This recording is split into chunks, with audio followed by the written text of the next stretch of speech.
magtanong sa judges, gusto ko muna malaman, kamusta na si Afam? Okay lang. Okay lang si Afam? Friends mo pa rin siya? Yes. Okay, meron ka bang latest? Ito na, netizens. Nung birthday ni Mama, naiyak ako. Buti na lang, binuhat ako ni Regine Velasquez. Yung bang chismax mo? Kasi ang daming chicheria sa ilalim. Sa ilalim! Dito! Alam mo, gusto mo bang makita kung meron pang chicheria sa ilalim? May kinain si Regine. Ano no? May kinain si Regine. Ay! May kinain si Regine. Close sila. Si Regine. Tignan ko nga, baka naman wala. Kunyari lang. Madami yan. Tignan mo nga. Maritseka lang, itago mo, itago mo. Ang chicheria. Gusto mo ba yung popcorn? Ano No, ito. Sige. Ano ka na? Gusto mo lahat? Dali mo, dali. O, alika na. Ay, natuwa sila. Gusto mo bang yakapin si Regine?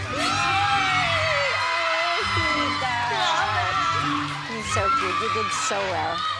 Congratulations. O, halika na, Mare. O, sige ngayon, thank you sa chismis mong dala, ha. Tingnan naman natin kung ano ang chismis ng ating judges. Ako may latest ako. Naku, lagot. Alam mo na ba? Para sa akin ha, kung ang ABS-CBN ay magkaroon ng Idol Cutest Kids Philippines, malamang, Natalie, panalo ka na. Yes!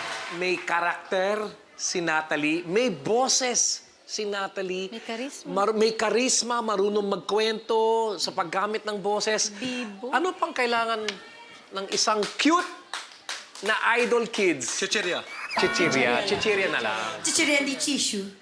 Yung pagiging charming talagang natural sa'yo. Yung facial expression mo habang kumakanta ka, parang hindi mo na talaga kailangan sadyain kasi natural na lumalabas. totoo yun. Yung pagiging sweet ng boses mo, eksaktong-eksakto dun sa kinanta mo ngayon, bagay na bagay sa'yo. Ayan, okay. Thank you sa ating judges, Natalie. At ngayon, aalamin naman natin kung ano kaya ang score ng ating fifth judge. At yun ay kayo, studio audience. Kaya, go! Lock in yun yung scores now!